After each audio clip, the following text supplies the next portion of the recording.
प्रभु यीशु मसीह के कीलों को ठोकना, उसको मारना, कोड़े मारना, उसके मुंह पर भूसे लिखा है, भूसे मारना, हालेलुया, दाढ़ी को नोचना। असल में इसका कारण पता क्या था? सब के पीछे जो कारण था वो था कि उसका लहू निकले, उसका लहू बहे, सारा उसका लहू निकल जाए। हालेलुया। आपको पता है जब सलीब पर किसी को चढ़ाया जाता था तो वो हाथों पैरों में कीलों को नहीं ठोकते थे, वो रस्सी से बांधते थे, यहां से रस्सी से बांधते। एक सिर्फ प्रभु यीशु मसीह है जिसके हाथों और पैरों में कीलों को ठोककर सलीब के ऊपर ठोका गया, रस्सियों का सहारा नहीं लिया गया। क्या कारण है? कारण है कि उसका लहू धीरे धीरे निकले। और लहू ही क्यों? क्योंकि लहू में प्राण है, प्राण है, जान है लहू में। क्यों लहू निकले? रस्सियों से क्यों नहीं बांधा गया, कीलों को ठोका गया? लहू उसकी जान धीरे धीरे निकले। हालेलुया। क्यों? क्योंकि उसके लहू का एक एक कतरा बहना बहुत ज्यादा जरूरी था। क्यों जरूरी था? मेरे और आपके लिए। वो पूरे संसार के लिए कुर्बान हो रहा था, एक व्यक्ति के लिए नहीं कुर्बान हो रहा, पूरे संसार के लिए।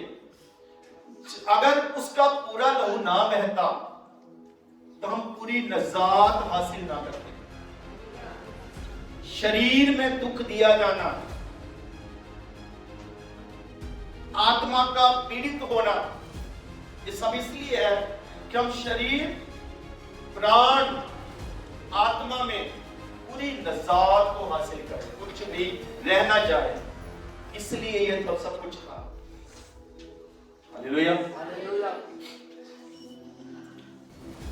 प्रभु यीशु मसीह के बदन से, शरीर से 7 हिस्सों से लहू बहा, 7 बार हुआ है। इस बात पर मैं थोड़ा प्रचार करना चाहता हूं। हालेलुया। कहां से मैं बताऊंगा, लेकिन क्यों 7 जगह से लहू क्यों बहा? कारण क्या है? ये कोई इत्तेफाक की बात है?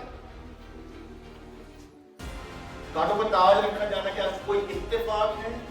घोड़े मारे जाना, कीलों पर ठोका जाना, ये वैसे ही कर रहे थे वो? जब कोई करवा रहा था, इसको कोई मकसद है। आमीन, हालेलुया।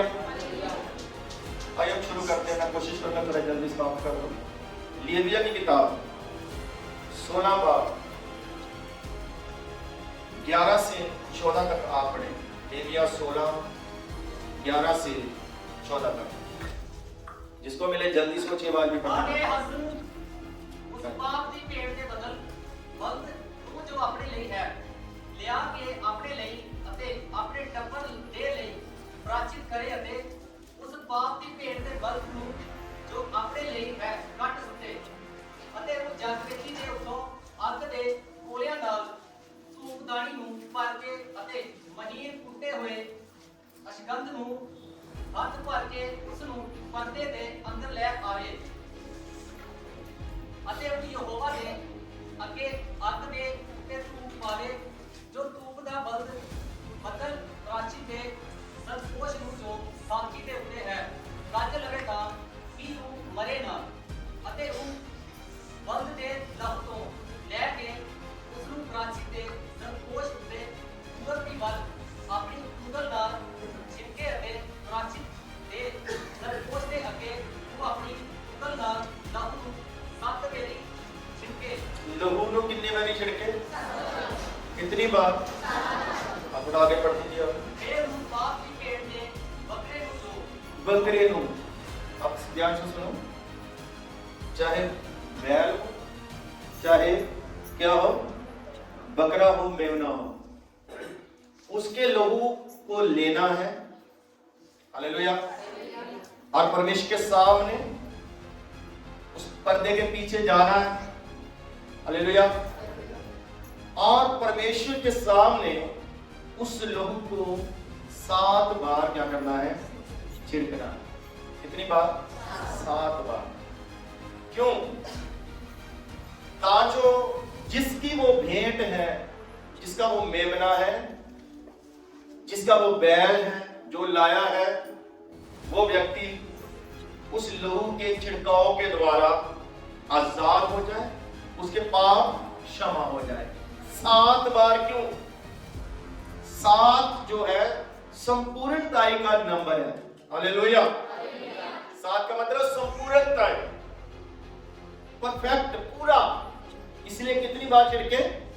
आप बाइबल में बहुत बार 7 नंबर पढ़ेंगे, ज्यादा खास करके प्रकाशित वाक्य में और पुराने नियम में, हालेलुया। तो यहां पर लिखा है कि जालिक उस मेमने के लोगों को लेकर परमेश्वर के सामने जाए और 7 बार छिड़के। आमीन, हालेलुया। मैं इसलिए कह रहा था, प्रभु यीशु मसीह वो मेमना है, वो कुर्बानी का मेमना है। यूहन्ना ने क्या बोला था उसको देखकर? ये है परमेश्वर का मेमना जो सारे संसार के पापों को उठा लिए जाता है। ये सारे संसार का मेमना है। उसमें आप हैं, आपकी फैमिली के सब मेंबर हैं, आपके बच्चे, माँ बाप, भाई बहन, हर एक व्यक्ति इसमें शामिल है। संसार में चाहे कोई व्यक्ति हो चुका है या अभी जन्म लेने वाला है, हर एक व्यक्ति के लिए प्रभु यीशु मसीह का लहू बहाया गया। हर एक व्यक्ति के लिए नजात के काम के लिए प्रभु यीशु मसीह का लहू बहाया। मेमने के लहू को 7 बार छिड़का जाता था। आमीन, हालेलुया।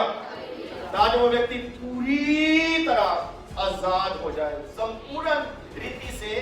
आज परमेश्वर की इच्छा है, कितने परसेंट आजाद हुआ? 10%, 20%, 50%? हालेलुया। नो, 100%, 100%। हर एक व्यक्ति आजाद होना चाहिए। इसलिए प्रभु यीशु मसीह के साथ जो कुछ हो रहा था वो इत्तेफाक नहीं था।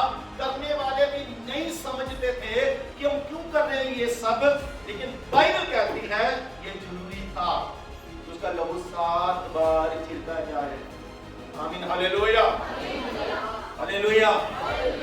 सबसे पहली बार प्रभु यीशु मसीह का लहू बहा जब हम पढ़ते हैं लूका की इंजील 22 उसका 44 वचन से। इसको आप नोट कर लीजिए।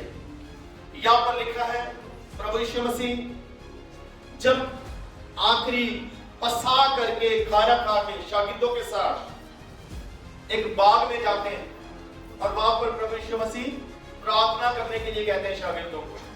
प्रभु यीशु मसीह प्रार्थना करते हैं वहां पर। मैं चाहता हूं अगर किसी ने निकाल लिया तो पढ़ दीजिए जल्दी से। कहा, प्रार्थना करो कि तुम परीक्षा में ना पड़ो। और वह आप उनसे अलग एक पहला देखने की दूरी पर गया और उन्हें देखकर प्रार्थना करने लगा, हे पिता, यदि तू चाहे तो इस कटोरे को मेरे पास से हटा ले, तो भी मेरी नहीं परंतु तेरी ही इच्छा पूरी हो। तब स्वर्ग से एक दूत उसको दिखाई दिया जो उसे सामर्थ देता था। वह अत्यंत संकट में व्याकुल होकर, एक मिनट सुनो, यह शब्द में अत्यंत संकट में, उस पर कौन सा संकट था उस समय? अत्यंत संकट और व्याकुल होकर।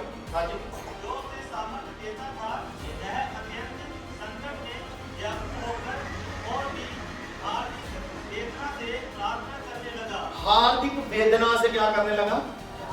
प्रार्थना करने लगा। और उसका पसीना मानो लहू की बड़ी-बड़ी बूंदों के समान भूमि पर गिर रहा था। हालेलुया। उसका पसीना लहू की बड़ी-बड़ी बूंदों के साथ धरती पर गिर रहा था। ये सबसे पहला छिड़काव है परमेश्वर के सामने जो उस अदन के बाग में किया गया। हालेलुया। या 3 शब्द हम देखते हैं, हार्दिक वेदना, अत्यंत दुख में कष्ट में, यानी जिसका कोई अंत ना हो, व्याकुल, घबराहट। हालेलुया। जानकर बताते हैं, डॉक्टर बताते हैं कि जो पसीना है, जब रोम खुलते हैं शरीर के तो पसीना निकलता है। लेकिन क्या ठंड में, ठंड का समय था, लेकिन प्रभु को क्या आ रहा है? पसीना आ रहा है। लिखा, लोग आग सेक रहे थे जब पतरस गया, ठंड का समय। प्रभु यीशु मसीह इतनी वेदना में, इतने कष्ट में है, हार्दिक वेदना, हृदय घबराहट है एक। हालेलुया। अत्यंत संकट,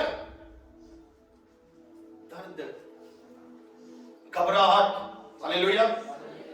जो डॉक्टर कहते हैं ऐसा तब हो सकता है जब कोई व्यक्ति बहुत ही ज्यादा स्ट्रेस में हो, बहुत ही ज्यादा स्ट्रेस में होता है व्यक्ति, उसकी नसें जो है फूलने लगती है।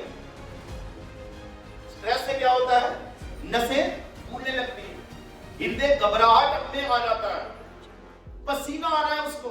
और पसीना नहीं, सिर्फ जो लहू होता है वो नसों में होता है। हालेलुया। उसके रोम खुले, पसीना आने लगा, साथ में लहू बहने लगा। आमीन। हालेलुया। ये ऐसा क्यों लिखा गया बाइबल में? ताकि आप लोग और मैं ये जाने, चाहे वो परमेश्वर का पुत्र था, लेकिन शरीर में जो आप सहते वो सह रहा था हमारा प्रभु यीशु मसीह। हालेलुया। प्रभु यीशु मसीह का लहू निकला। लेकिन इसके पीछे भेद क्या है? एक तो ये भेद है कि वो एक पहला छिड़काव कर रहा था प्रभु के सामने अपने लहू के द्वारा। आमीन। हालेलुया। नंबर 2 क्या है? ऐसा उसके साथ क्यों हो रहा था? ताकि कोई ये ना कहे कि वो तो खुद परमेश्वर था, खुद प्रभु था, उसको कोई दुख नहीं हो रहा था, उसको कोई दर्द नहीं हो रहा था। लेकिन उसको अगर कोई दुख दर्द ना होता तो आपका दुख और दर्द ना जाता, हमारा दुख और दर्द ना जाता। हालेलुया।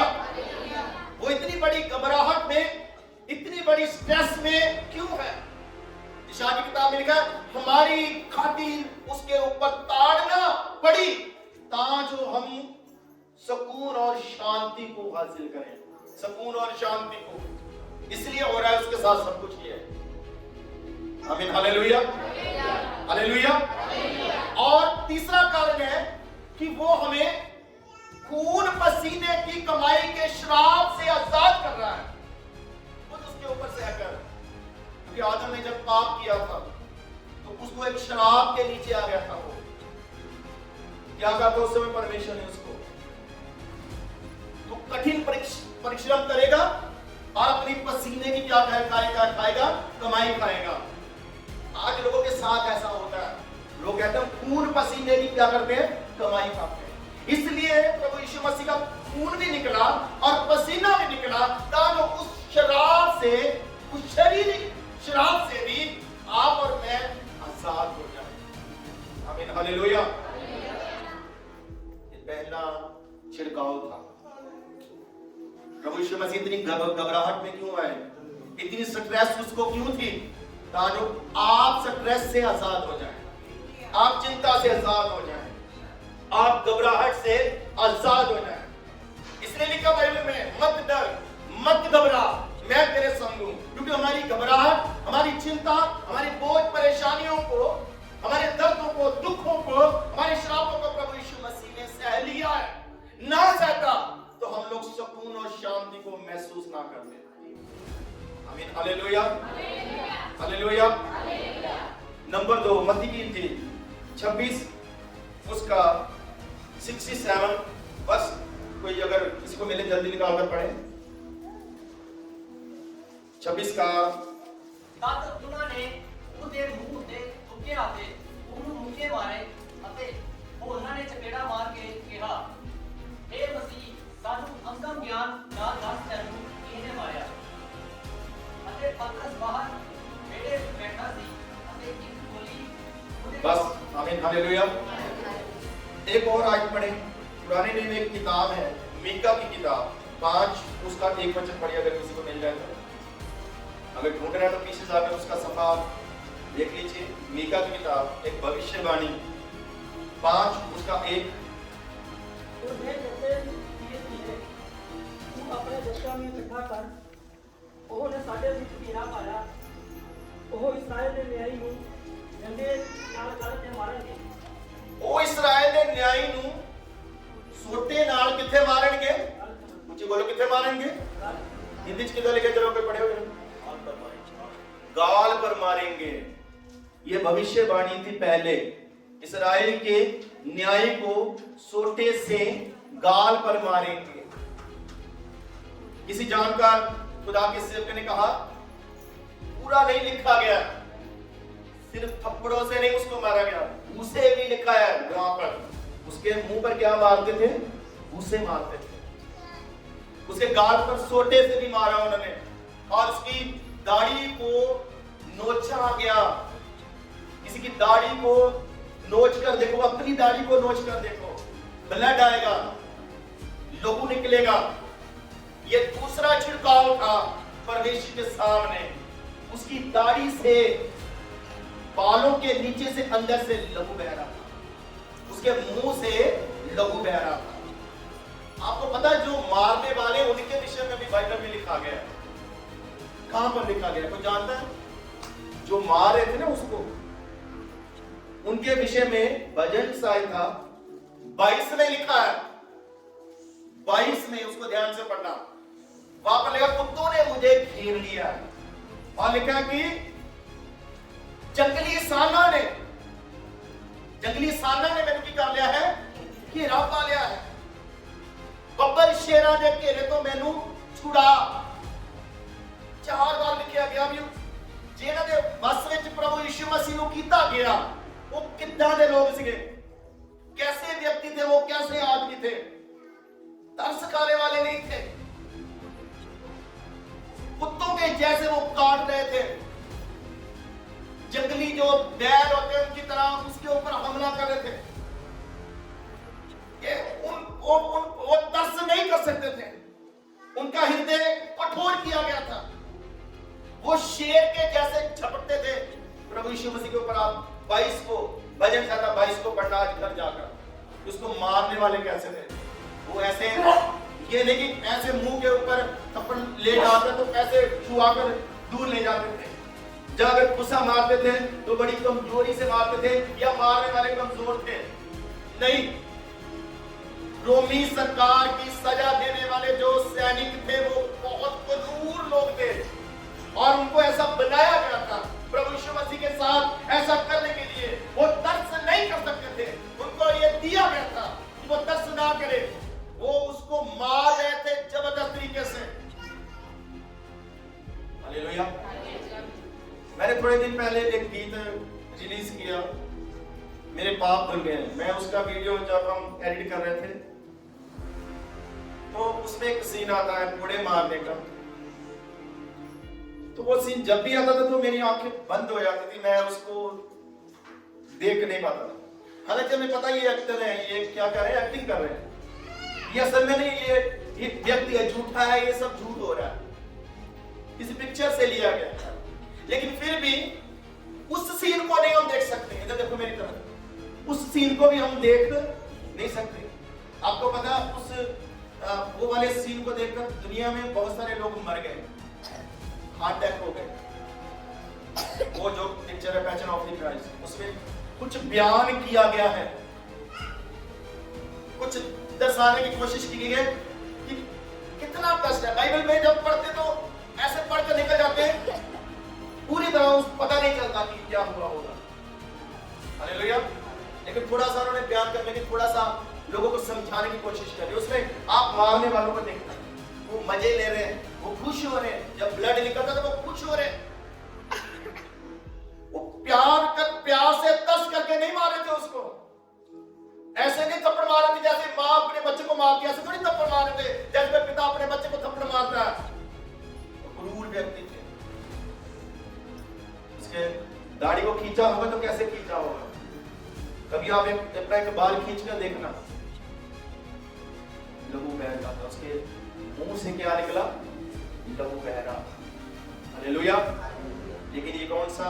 ये दूसरा छिड़काव था परमेश्वर के सामने। हालेलुया।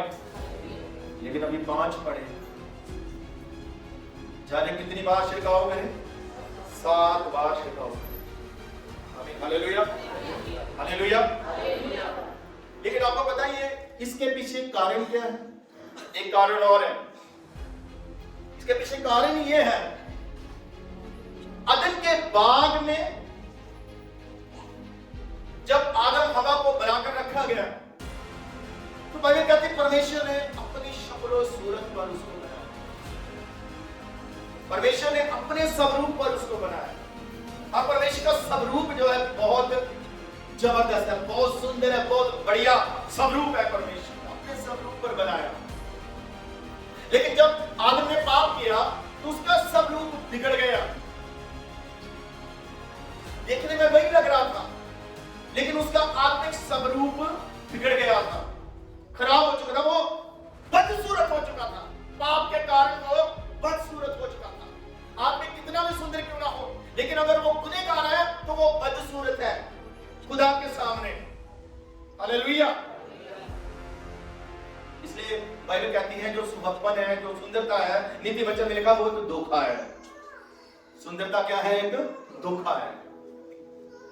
परमेश्वर ने आदम हवा को बनाया अपनी शक्ल और सूरत पर, लेकिन पाप की वजह से वो शक्ल और सूरत बिगड़ गई। उसको दुरुस्त करने के लिए आज हो रहा है। इसलिए यशायाह 53 में लिखा है उसका स्वरूप पहचाना नहीं जा रहा था, उसका चेहरा पहचाना नहीं जा रहा था। वो बदसूरत बना। उसके चेहरे पर लहू, सिर्फ लहू नहीं है, लहू तो है लेकिन ओनली सिर्फ लहू नहीं है। जब उसके मुंह पर मारते थे ना, उसका मुंह, उसके सूजन हो गई होगी उसके मुंह पर, उसका फेस फूल गया होगा, उसकी आंखें फूल गई होंगी और दिखाया गया पिक्चर में थोड़ा। ये सिर्फ ऐसा नहीं कि सिर्फ लहू बह रहा है। जब जोर जोर से कोई सोटे मारे, घूसे मारे, दाढ़ी को खींचे, कोई क्रूर व्यक्ति थप्पड़ मारे तो चेहरा कैसा हो गया होगा उसका? ऊपर से लहू है, जख्मी है वो। क्यों? जो हमारी बिगड़ी हुई सूरत बाहर आए। जैसे जैसे ये प्रभु यीशु मसीह के साथ हो रहा था, वैसे वैसे उसके लोगों का चेहरा फिर से परमेश्वर के स्वरूप पर बदलता जा रहा था। हालेलुया।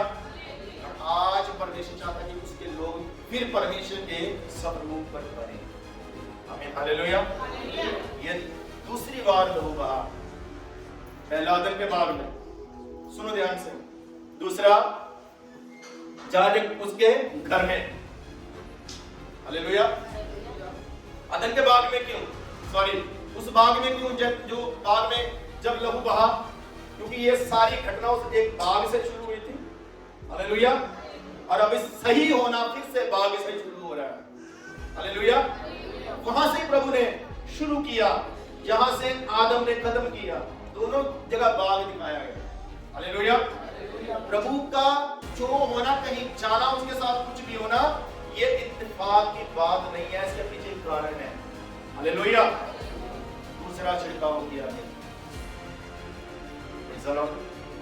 तीसरी बात उसका जो लहू बहाया गया, इसके विषय में लिखा है मत्ती की इंजील 27 उसका 26 वचन पढ़ेगा। उसने बरपा गुनाह की खातर छड़ दिता और यीशु ਨੂੰ कोड़े मार के सलीब पे चढ़ाਉਣ ਲਈ हवाले किया। ये तीसरा नहीं, एक चौथा है। तीसरा आप पढ़िए, मत्ती की इंजील 27 उसका 29 वचन में। और कांटों का मुकुट होकर उसके सिर पर रखा गया। कैसे रखा गया? गूंद कर, बनाकर रखा गया सिर्फ। अब देख लो यहां क्या लिखा है। वो गूंदा गया पहले, ये तीसरा है। नंबर 3, उसके सर पर उन्होंने क्या रखा?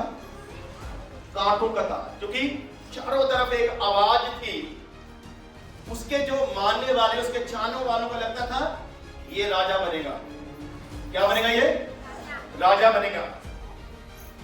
जानबूझकर उसको शर्मिंदा करने के लिए, उसको बेइज्जत करने के लिए ताज बोला। उस कांटों की जो झाड़ी थी वो, उसको क्या बोल रहे हैं? वो ताज नहीं था वो, लेकिन कांटों का एक ताज के जैसे बनाया गया, जैसे राजा के सर पर होता है, वो कांटों का बनाया गया। और वो कांटे ये छोटे मोटे वाले कांटे नहीं थे, वो जिस लकड़ी को यूज किया गया, जिस झाड़ी को यूज इस्तेमाल किया गया, वो मजबूत और लंबे कांटे थे। वो मजबूत भी थे और लंबे भी थे। और जब उसके सर पर वो कांटों के ताज पर रखा गया, सिर्फ रखा नहीं गया, रखकर उसको जोर से नीचे को प्रेशर दिया गया, दबाया गया है उसको, जो उसके सर से उतरे ना, पूरी तरह घुस जाए, धस जाए। और वो मजबूत कांटे, वो लंबे कांटे प्रभु यीशु मसीह के सर में और माथे के बीच में छुप गए हैं। और वहां से ब्लड बहना, लहू बहना शुरू हो चुका है। एक बारीक धारी के जैसे लहू जो है प्रभु यीशु मसीह के सर से और माथे से निकल रहा है। हालेलुया। ये है तीसरा छिड़काव जो आज परमेश्वर के सामने प्रभु यीशु मसीह कर रहे हैं। Hallelujah, hallelujah. आपको पता है शैतान का अटैक सबसे ज्यादा कहां पर होता है? हमारे सर में, हमारे दिमाग में, हमारे मन के ऊपर दुष्ट का अटैक होता है। जो आदम हवा को भरमाया गया, उसके दिमाग पर, उसकी बुद्धि पर, उसके मन पर अटैक किया गया है, ना जो उसके वसीले वो उसके सारे शरीर को कंट्रोल कर ले गलत शिक्षा के द्वारा। हालेलुया। सुनिए ध्यान से, आज जब लोग गुनाह करते हैं तो सबसे पहले उनका जो मन है, सर है, सर के बीच में मन है, दिमाग, वो कंट्रोल में आता है, उस पर कब्जा करता है शैतान। बाइबल में एक कहानी है गरसेनी भूतों वाले की। वो लिखा अपने आप को पत्थरों से क्या करता था? काटता था, अपने मुंह पर मारता था, खुद को क्या करता था? वो पीटता था, पत्थर लेकर अपने आप को मारता था। वो कपड़े नहीं पहनता था, गंदा, नहाता नहीं था, वो बदसूरत था वो व्यक्ति। वो कब्रिस्तान में रहता था, आम घरों में नहीं रहता था। उसको घर में ले जाते थे, लेकिन वो घर से फिर बाहर आ जाता था, भाग जाता था वो। क्यों? क्योंकि उसमें दुष्ट आत्माएं थी और दुष्ट आत्माएं उस पर कब्जा कर रखा था। उसके दिमाग को कुछ पता नहीं चलता कि मैं जो कर रहा हूं वो सही कर रहा हूं या गलत कर रहा हूं। आज जो लोग गुनाह करते हैं, पाप करते हैं, उनको पता नहीं चलता कि हम गलत कर रहे हैं, कि हम सही कर रहे हैं, हम सही मार्ग पर हैं या गलत मार्ग पर हैं। उनको लगता कि ये सही है, बढ़िया है, आने वाला है, सब अच्छा है। उनका मन कंट्रोल होता है दुष्ट के।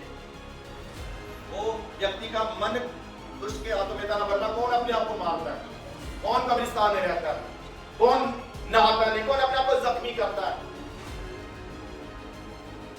सेम सूरत जो उस भूतों वाले व्यक्ति की थी ना, जिस्मानी, सेम वही सूरत, वही हालात एक गुनहगार व्यक्ति के होते हैं जो पाप में फंसा होता है, उसका दिमाग फंसा होता है, वो सेम वही होता है। हालेलुया। इसीलिए सर के ऊपर ताज, कांटों को रखा गया, दबाया गया, ताजों हमारे जो सर है, हमारी जो बुद्धि है, मन है, ये आजाद हो, ये छुटकारा पाए। हालेलुया। और वहां से लहू नीचे को बह रहा था। आमीन। हालेलुया। ये कौन सा छिड़काव था? तीसरा। और चौथा हमने अभी पढ़ा था, उन्होंने क्या कहा कि इसको कोड़े मारो, कोड़े मारकर क्या करो? इसको सलीब पर चढ़ाओ। पहले कोड़े मारो। और कोड़े वो आम कोड़े नहीं थे, वो जो कोड़ा बनाया जाता था उसमें कांच और लोहा मिक्स किया जाता था। हालेलुया। अब जब उसको मारकर खींचते थे तो साथ में जो बदन का मांस है वो उसके साथ खींचा जाता था। और आपको पता कि भविष्यवाणी क्या थी? थोड़ा सा मैं पढ़ना चाहता हूं। भजन संहिता 22 का आप पढ़ेंगे 17 वचन, और उसके बाद पढ़ना आप 129 का 3। हाँ जी पढ़ो। मैं अपनी सारियां हड्डियां गिन सकता हां। ये है हाल, सुनो ध्यान से। ये वहां पर सिर्फ कोड़े मार कर छोड़ देने का लिखा गया, लेकिन भविष्यवाणी क्या थी कि मैं अपनी सारी हड्डियां, बोलो, कैसे गिन सकता है वो व्यक्ति? ये कह रहा, ये 22 ज़बूर प्रभु यीशु मसीह की सलीब का, दुखों का ज़बूर है। उसकी हड्डियां निकल रही थी जब कोड़े मारते थे ना कहीं से भी, तो कोड़ा जब घूमता था तो वो खींचते थे तो उसकी हड्डियां निकल आती थी। और दाऊद ने एक और देखा, दर्शन में एक और बात देखी। आप पढ़िए 129 का 3 वचन पढ़िए आप जल्दी से। हलवाहों ने मेरी पीठ के ऊपर हल चलाया और लंबी लंबी रेखाएं थी। हल वालों ने मेरी पीठ के ऊपर क्या चलाया? हल चलाया, और क्या बन गया? लंबी लंबी क्या थी? रेखाएं। उसकी पीठ पता कैसे नजर आ रही थी? जैसे किसी हल वाले ने अपने खेत में हल चलाया। आपने कभी देखा हल चलाते हुए? देखा होगा सबने। जब हल चलाते हैं जमीन में तो फिर लाइन बनती है, गहरी लाइन बनती है, उसके अंदर से मिट्टी निकलकर दोनों साइडों पर चली जाती है और वो गहरी हो जाती है, जिसके अंदर वो क्या करते हैं? बीज बोते हैं। प्रभु यीशु मसीह की पीठ का दृश्य आम नहीं था वो। उसकी पीठ के दृश्य को अगर आप देख ले असल में, तो आप कभी खाना नहीं खा सकते। जब उस पर कोड़ा मारते थे हड्डी नजर आती थी नीचे में, हड्डियों तक वो मार करता था, और लंबी लंबी रेखाएं, गहरी लंबी और गहरी रेखाएं उसमें बन रही है। ये है प्रभु यीशु मसीह। हालेलुया। लेकिन इसके पीछे एक और कारण है। लिखा यहां पर एक भविष्यवाणी थी, लिखी हुई है इस बाइबल में, कि उसने अपनी पीठ मारने वालों को दे दी। सुनो ध्यान से, उसने अपनी पीठ मारने वालों को दे दी। क्यों? क्योंकि सारा बोझ कहने में आता कि हम अपनी पीठ पर बोझ उठाते हैं। जो सलीब उस पर लादा गया, हालेलुया, जो उसकी पीठ पर कोड़े मारे गए, एकम 40 कोड़े। इसलिए भजन संहिता में लिखा है वो हर रोज हमारे बोझ को उठा लेता है। ये कौन सा बोझ था? ये आप शारीरिक बोझ की नहीं बात कर रहा हूं मैं, ये पापों का बोझ आपकी पीठ से उतर जाए, आप हल्के हो जाए। इसलिए बाइबल ने कहा, हे सारे थके हुए बोझ के, हे दबे हुए लोगों, मेरे पास आओ, मैं तुम्हें विश्राम दूंगा। कैसे विश्राम देगा वो? इस तरह से विश्राम देगा। वो प्रचार करना आसान था, लेकिन आराम देने के लिए उसको अपनी पीठ पर कोड़े खाने पड़े। वो बोझ अगर आपके ऊपर से उतरा है, अगर आप हल्के महसूस करते हैं, अपने आप को संपूर्ण में महसूस करते हैं, तो सोचो, उस दृश्य को देखो, छलनी हो चुकी उसकी पीठ, गहरी गहरी रेखाएं हैं, हड्डियां नजर आ रही, वो अपनी हड्डियां गिन सकता है। ये हाल है उसका, छोटी बात नहीं है। आज यहां बैठना,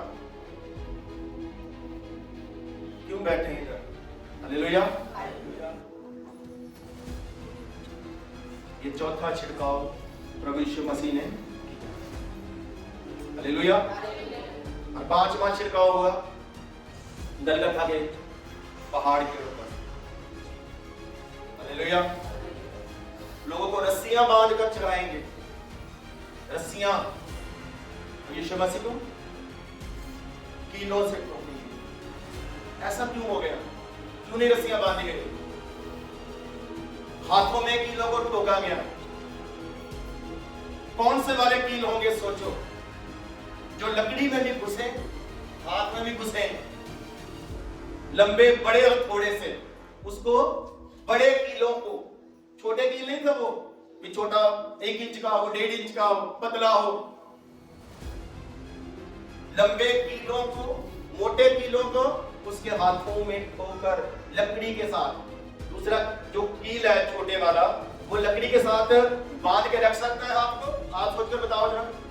मान लो जो छोटा सा ठोक देते हाथ में, इधर चाहे इधर आ भी जाता, तो क्या वो लकड़ी के साथ वो बांध कर रखता? नहीं। कौन सा कील चाहिए इधर? ऐसा कील चाहिए जो हाथ को अटकाए रखे ऊपर, ऐसे नीचे को भी बोझ आए पूरे शरीर का, तो भी हाथ नीचे ना आए, निकल ना जाए। इसलिए बहुत लंबा मोटा कील था जो हथौड़े से ठोका गया, दोनों हाथों में। आमीन, हालेलुया। लेकिन ये जरूरी था क्योंकि ये 5वां छिड़काव था। कौन सा छिड़काव था ये? 5वां। नंबर 6, थोड़ा जल्दी बोल रहा हूं। फिर उसके दोनों पैरों को सलीब के ऊपर रखकर एक कील को ठोका गया। अब ये वाला जो कील है ना, ये उससे भी बड़ा है क्योंकि 2 पैर है, एक दूसरे के ऊपर ऐसे पैर रखे। पैर देख लो कितना मोटा होता है, 1.5-2 इंच तो होता ही है। फिर उसके ऊपर दूसरा पैर इतना बन गया, इतना बन गया है हड्डी दोनों पैरों पे जोड़कर। आप देखना ऐसे पैर को पैर रखकर तो कितना बनेगा। फिर कील कितना बड़ा चाहिए कि वो दोनों पैरों में घुसता हुआ जाए और लकड़ी के बीच में भी क्या हो जाए, आर पार हो जाए। मुझे लगता है कम से कम ये 7-8 इंच का ये कील होगा। और कितना नुकीला, कितना वो मोटा मजबूत होगा जो हथौड़े से दोनों पैरों में ठोका गया ताकि प्रभु यीशु मसीह के पैर वहां टिके, नीचे को ना आ जाए। हालेलुया। लेकिन ये जरूरी था, ये 6वां छिड़काव था। हालेलुया।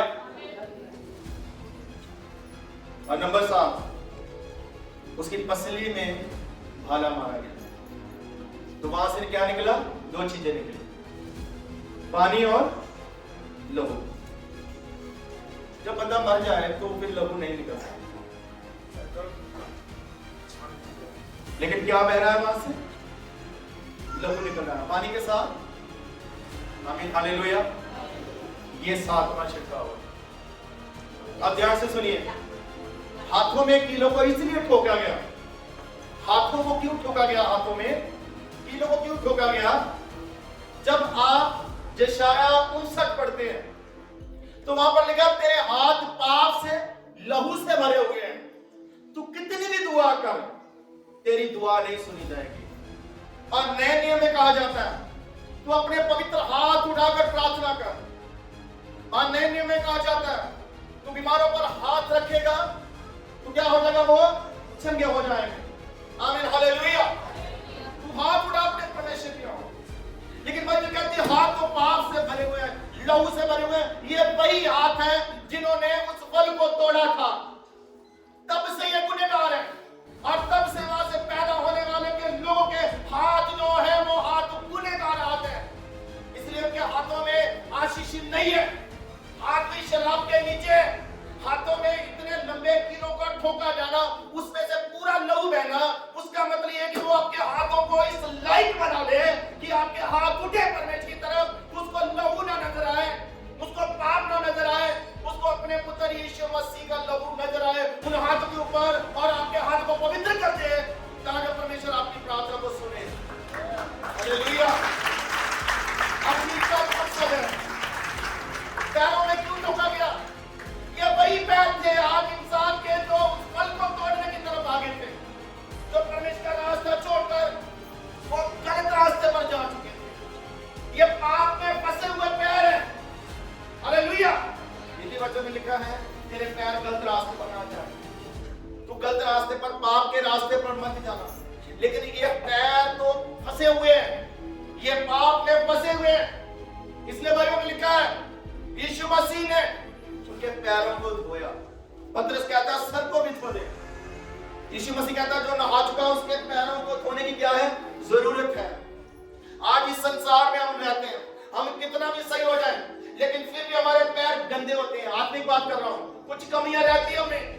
यीशु मसीह कहते हैं पतरस को, तेरे पांव को धोना जरूरी है। ये एक सिर्फ नियम था, पानी से धोना। असल में यीशु मसीह ने बाद में लहू से धोया। हालेलुया। तो यीशु मसीह के लहू पैरों से बहा है, वो हमारे पैरों को धोने के लिए, रास्ता सही बताने के लिए। हालेलुया। ताकि हम सही रास्ते पर चले, ये हमारे पैर जो है पाप के रास्ते पर जाए। हालेलुया। और वो एक नक्शे कदम दे रहा था। पैरों में कीलों का ठोकना लहू बह रहा एक नक्शे कदम था कि हम उसके नक्शे कदम, उसके पैरों के ऊपर अपने पैर रखकर स्वर्ग के राज्य में प्रवेश करें। आमीन, हालेलुया। और जो इधर पसली के बीच में भाला मार गया लहू निकला, उसका क्या मतलब है? कहां से निकाला था स्त्री को? बोलो कहां से निकाला था? पसली से। आमीन, हालेलुया। दिल के पास होती है, वहां से लहू इसलिए बना, इसलिए बहा गया ताकि जो दुल्हन कलीसिया शुद्ध हो जाए। और उस कहता है उसको बस कौन सी दुल्हन चाहिए? साफ सुथरी, शुद्ध, बिना छुरी, बिना दाग, बिना धब्बे वाली दुल्हन चाहिए। हालेलुया। पसली के नीचे से, दिल के नीचे से लहू बहा था जो वो कलीसिया को दुल्हन के जैसे संवार सके, तैयार कर सके। इसलिए बाइबल कहती है उसका लहू हमें सब पापों से धोता है, उसका लहू हमें सब पापों से शुद्ध करता है। हालेलुया। कोड़े मारे गए ताकि हम जिंदा यहाँ से। इशाया 53 में लिखा है उसके मार खाने से हम चंगे हुए। शारीरिक रीति में भी उसका लहू काम आता है, आत्मिक रीति में भी उसका लहू काम आता है। हालेलुया। ये है 7 छिड़काव जो प्रभु यीशु मसीह ने परमेश्वर के सामने उसके लहू से द्वारा किए गए। अब आप लोग आजाद। आमीन, हालेलुया। अब विश्वास करने वाले सुनो ध्यान से, सर से लेकर, माथे से लेकर, पीठ से लेकर नीचे पैरों तक, या आप ऐसा कह सकते हैं पांव से लेकर सर तक मैं आजाद हूं। मैं श्रापों से मुक्त किया गया, मैं पापों से मुक्त किया गया हूं, मैं बीमारियों से, मैं रोगों से, बंधनों से मुक्त कर दिया गया। मेरे यीशु मसीह ने अपना लहू मेरे लिए संपूर्ण रीति से बहाया और उसके पूरे लहू को हमारे अंदर ले जाना है हमें, ताकि हमारा प्रायश्चित हो सके। और आपका प्रायश्चित कर दिया। बाइबल में लिखा इब्रानी किताब में, जो चादक था वो लहू लेकर जाता था मेमनों का, लेकिन बाइबल कहती है कि महायाजक हमारा प्रभु यीशु मसीह जो अपना लहू लेकर परमेश्वर के सामने गया, अपना लहू लेकर। याजक मेमने का लहू छिड़कता था, यीशु मसीह अपना लहू छिड़कता है। और बाइबल कहती है जानवरों से, बछड़ों से, बैलों से लहू जो बहता है उससे ज्यादा छुटकारा हमारे प्रभु यीशु मसीह का लहू कर देता है। आमीन, हालेलुया, हालेलुया। आखिरी बात ये है, इसके पीछे आखिरी मकसद क्या है? ये आखिर असल में ऐसा किया क्यों गया? ताकि हम लोग बदल जाए, परिवर्तन हो जाए, हम लोग शुद्ध हो जाए, हम लोग पवित्र हो जाए, हम लोग पाप से आजाद हो जाए, पाप और पवित्र होकर परमेश्वर के सामने शरीर, प्राण, आत्मा तीनों का छुटकारा कर दिया लहू के द्वारा। आमीन, हालेलुया, हालेलुया। अगर आज हम पाप में हैं तो हम प्रभु को दोबारा सलीब पर चढ़ाते हैं। ये बाइबल कहती है आज हम गुनाह करते हैं, आज हम अपवित्रता में हैं, आज हम अशुद्धता में हैं, तो हम दोबारा यीशु मसीह के लहू को बहाते हैं। पहले तो दुश्मनों ने बहाया, दूसरे लोगों ने बहाया, मारा। आज मसीह लोग उसको दुख देते हैं अगर वो गुनाह की तरफ जाते हैं। जब वो पाप करते हैं तो उनको यीशु मसीह की सलीब की तरफ देखना चाहिए, उनको यीशु मसीह के हाथों की तरफ देखना चाहिए जिन हाथों को आजाद कर दिया गया। अगर हाथ गुनाह करे, इसको रोको, इसको बोलो तेरे लिए तो हाथों में कीले ठोके गए, पैर गलत रास्ते पर जाए, इसको रोको, इसको बोलो तेरे लिए उसके पैरों में कीलों को ठोका गया। मन कुछ गलत सोचता विचार करता है, इसको रोको, इसको बोलो तेरे लिए कांटों का ताज रखा गया उसके सर के ऊपर। जब कोई बोझ आए, चिंता सताए, परेशानी सताए, उसको बोलो तेरा बोझ तो उठा लिया गया, पीठ पर कोड़े खाने के कारण उठा लिया गया है। हालेलुया। अगर शैतान करे तू प्रभु का नहीं है तो उसको बोलो हम प्रभु के, हम प्रभु की कलीसिया है, क्योंकि हमारे लिए उसकी पसली से लहू बहा। हालेलुया। अगर दुष्ट कहता है तू काम करता करता मर जाएगा, तेरे लिए कुछ नहीं होगा, हालेलुया, तू ऐसे ही बेकार में सब कुछ कर रहा है। लेकिन बाइबल कहती है जो अदन के बाग में श्राप था वो श्राप तोड़ दिया गया है। हालेलुया। जो झाड़ी प्रभु यीशु मसीह ने सर पर पहनी है वो झाड़ी का श्राप, कांटों का श्राप सब समाप्त हो चुका है। हालेलुया। आपको आजाद किया सब पूरे दिन। हालेलुया। परमेश्वर महान है, जो कुछ करते हैं हमारे लिए।